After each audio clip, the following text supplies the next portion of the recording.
Good morning. We come about really from the David Attenborough push of Blue Planet, with everything being in returnable glass like it used to be.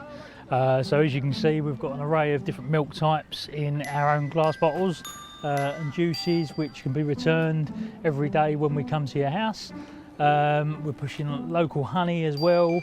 It's really nice local honey from Langdon Hills Country Park. We even have Santa milk, milk for Santa and cookies at Christmas. And soft drinks in returnable glass bottles. So we're just trying to push everything in returnable glass to try and get rid of the one-use plastic, really.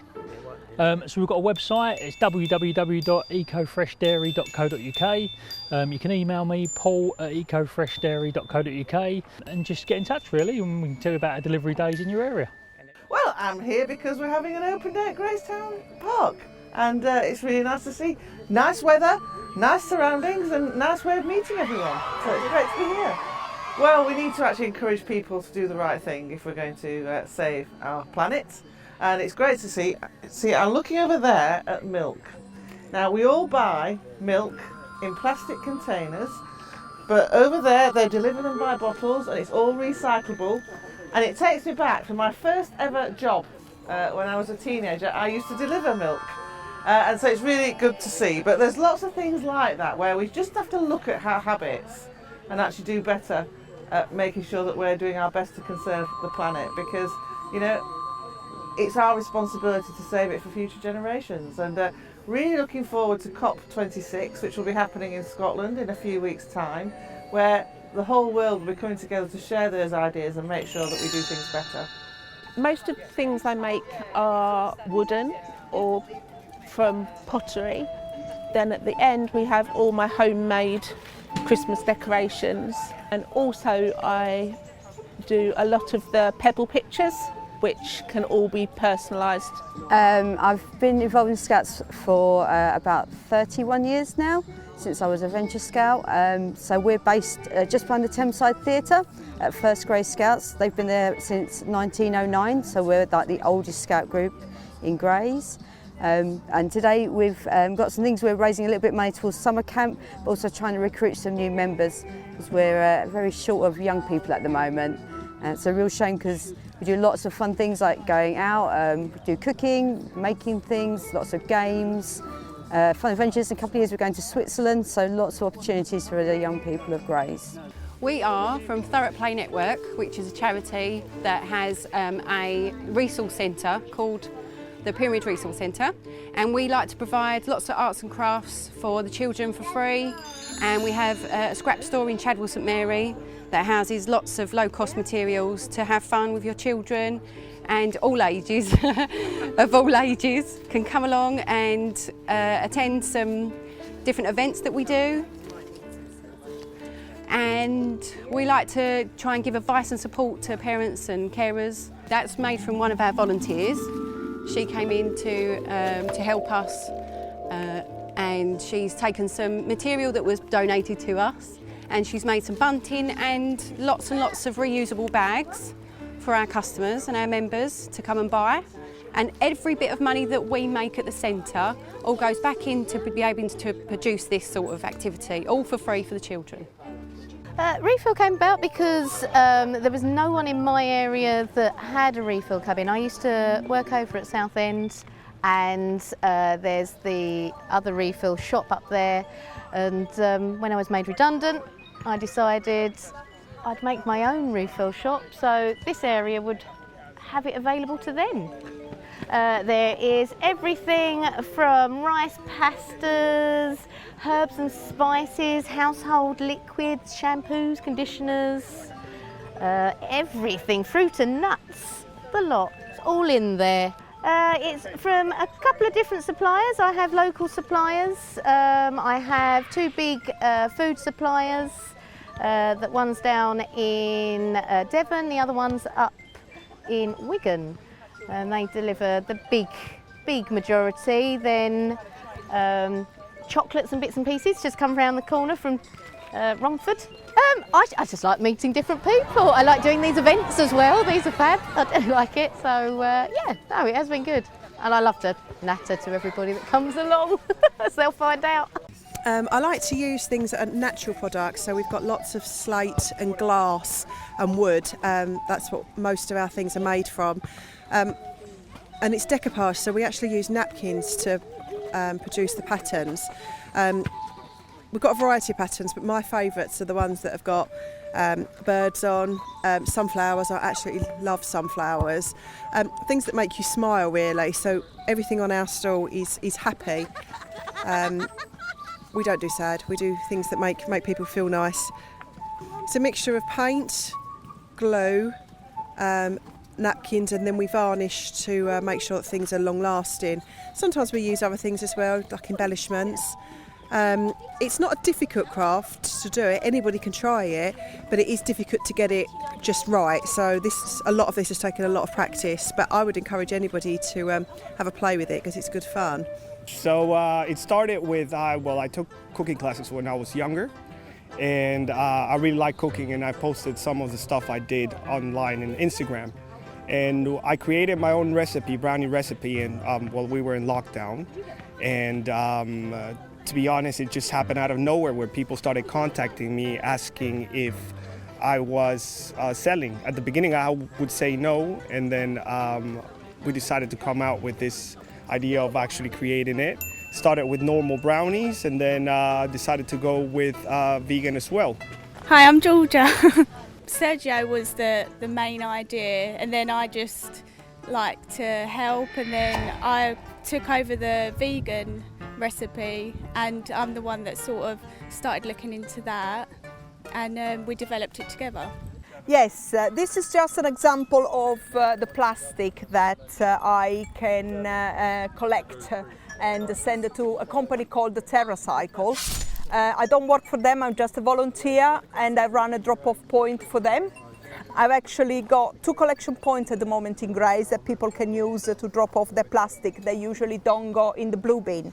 And we're talking about, for instance, cheese bags, pots of health and beauty products, flexible tubes, dishwashing packages, flexible packages for clean your house, crisp bags, pretzel bags, and all confectionery kind of bags, and biscuits, chocolate bars, anything.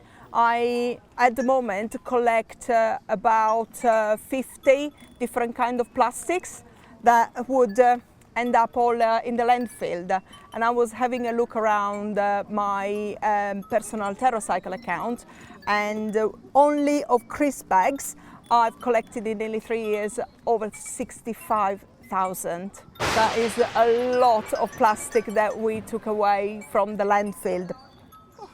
So yeah, I've got these 2 drop-off point in Grays. I've got also a page on Facebook. It's called Recycle for TerraCycling UK Thurrock Essex. So everyone can join. There is a list of all plastic things that I collect. So people can go there and print it out and start collecting. Right, the Greedy Vegan Van started because I was a big meat eater up until about 3 years ago, and I'm a big foodie, so I love cooking. So then I decided to switch to veganism just overnight after watching one of the Netflix films. So then I had to reinvent the way I cooked, and I'm passionate about cooking food and making my own sauces. And then I realised that there wasn't a great deal, even though it's changed a lot over the last couple of years, for vegans out there. So I've always fancied owning a food truck, so bought this a few months ago, and here we are. And it's going well, and I'm enjoying the whole buzz and serving up slightly different vegan food. Well, there's 2 schools of thoughts on veganism. Some people think you shouldn't really do sort of meat alternatives, but I think if you're trying to transition people that are big meat eaters or haven't not too aware of veganism, offering them what food that they recognise, like we've got the fish finger sandwich, the sausage bat, the BLT, and they're all fully vegan, and then I make my own sauces which gives it a little twist, and then they can realise that they're not missing out, and actually in lots of circumstances the taste is a lot better.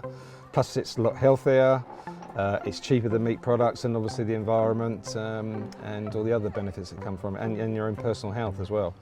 Okay, so this is a project that's been running during the summer with residents across Thurrock, where I've been showing people how to weave using a basketry technique called plaiting. So we've been making little pockets, and as people have been weaving them, they've been thinking about their dreams for Thurrock, their dreams for culture and arts and kind of community life in Thurrock, and kind of weaving those into the pockets as they've been talking with each other. Okay, so as I say, the workshops ran during the summer, and they were funded from the Cultural Recovery Fund from the council and from CVS to get people, thinking about arts and leisure and culture in Thurrock. Okay, my name's Jacqueline. I'm the secretary of Orchards Community Forum, and Orchards Forum is from Bridge Road to Whitehall Lane and all the roads in between. And in May, we were lucky enough to get an allotment at Whitehall Lane, and we started a community allotment. We had 2 people to begin with, and now we've got 20 people, and the age range is from 3 up until sort of 70 plus, so it's quite a different age range. None of us know what we're doing really, so it's learning as we go along. That's the key thing. So we've been growing squash, cucumber, potatoes, radishes, onions, beetroot, runner beans. We've got a couple of strawberry plants that we've grown, some golden raspberries. We've got fruit growing there now, blackcurrants, gooseberries. We haven't actually got any fruit on it. We've planted the bushes. That will be for next year. So, we've managed to go from absolutely nothing, an overgrown plot, to actually being able to produce something. So it's been fantastic, and making new friends. So it's been a real community effort. And we've been lucky enough to have some funding from the Big Lottery Community Fund. So we were able to purchase some tools and some water barts, wheelbarrow, that sort of thing, so that we can actually do the things that we want to do. So we've got some photos there of what the allotment looks like. It's about 1/3 of a plot. I was just going to say, we've been collecting flower seeds. So we've got autumn sown annuals that we can give out to people that they can grow in pots at home or just sow in the ground. And some information on Orchards Forum. I haven't been in Thurrock specifically only since the 1970s. But so I have seen some changes during that time. Most of it is, of course, the extending, creeping concrete. I know 70%, I think it is currently, of Thurrock is green, which surprises people in terms of fields, green fields, an open space. But when I came, it was nearer 80%. So there's a trend of using existing green space. What worries me is that the green belt system is under attack again. And I don't really see, I should think perhaps 50 years down the line, there won't be any green belt at all in the country. I think it's all got a threat of new towns here, new towns there. Purfleet New Town is already in existence. Well, Purfleet-on-Thames New Town, so it'll look good on the notice boards, won't it? I mean, they are building what is effectively a new town there, and they've already started wiping out all the old places, and there was some wildlife around there. Not sort of officially recognised, might say, but there were some lovely patches of rough ground which was supporting all sorts of wildlife. And I would think now the bulldozers are there and things will be completely different. So, yeah, there's been some changes. I don't think there's any changes specific to Thurrock which don't apply to the country and maybe the world generally, but the warning is still there that if you're going to have this number of people in this country, that density of population, then you have to accept that you're going to lose green space. I think China had an idea at one stage that you were only allowed to have one child as a married couple. And then a few years later they upped it to 2 children. So presumably they discovered that the one child quota wasn't sufficient to maintain the Chinese, dare I say, empire. And I think that maybe there's talk at the moment of increasing it again to 3. So I think as far as England is concerned, or Great Britain is concerned, the number of children per married couple should be about 0.002, and then that will get us back to a reasonable population to square footage, square meterage. No, we can have square feet now, can't we? Yeah. The density of the population is too great, and I use the word dense population in 2 terms, once numerically and once intellectually. Oh, the bees I think is the wonderful thing in the world. Better than anything else. Not busy today, we not got busy to show to people, but we got all the produce from the bees, and we got bits and pieces people can look after. Beekeeping, few years in England, and back home, which I started to do a beekeeper, and now it's 5 years maybe up here. And this is all the club stuff, we sell them today. And the 2 members over there, Marcel, and he's a member from the club. And we want the bees get all the time better and better. And then we want some more beekeepers, and then we want the council, Thurrock Council, to plant more flower. This type on here, I think, if you test yourself, let me know where's it tested. You test yourself, help yourself. I think it tested lemon. Anyway, thank you to invite us, the Thurrock beekeepers, to show the people really what's going on with the bees, because it's really important to keep the bees alive. No bees and no human. We got 4 years and they all die. Yeah, save the bees, coming next to me, mate. We save the bees. And then they want to be another beekeepers as well. Don't forget to join the club. Yep. Join the club, and you can come along anytime you want, and we start for them. Yes. Because the more beekeeper we are, and more better. So We Are Creatives is a social enterprise. We're trying to boost engagement in the arts, and by doing that, we hope to boost well-being and community connectedness. The wow is almost 4 metres in length. It was commissioned by Thurrock Lifestyle Solutions, originally for the Beach of Dreams event. And what it aims to do is to highlight the effect of plastics, not only in the rivers and oceans, but also in Earth, our world. You can see over there's a lot of plastic bottles that have been used for soda, and what I've done is I've removed those plastic labels from the bottles, and I've heated those up to produce these kind of baubles, which I put onto this canvas as almost like an afro kind of hairstyle, and you'll see that that is the most colourful part of the picture. And what it does is highlights how we can reuse materials to make art, and not just in art obviously, in other areas of life too, but yeah, it just kind of works. Yeah, so this is a simple line drawing, and what I've done is I've used cardboard and pieces of plastic from packaging and such, and I think I kind of think of it as bare essentials. So yes, it's a naked woman with a simple line drawing, and what it is trying to say is, we can use less and achieve just as much. Yeah, so what we try to do is raise money for Thames 21, and so we called it #River of Change, and we've asked people to lay a river of pennies, and those river of pennies will be donated to Thames 21.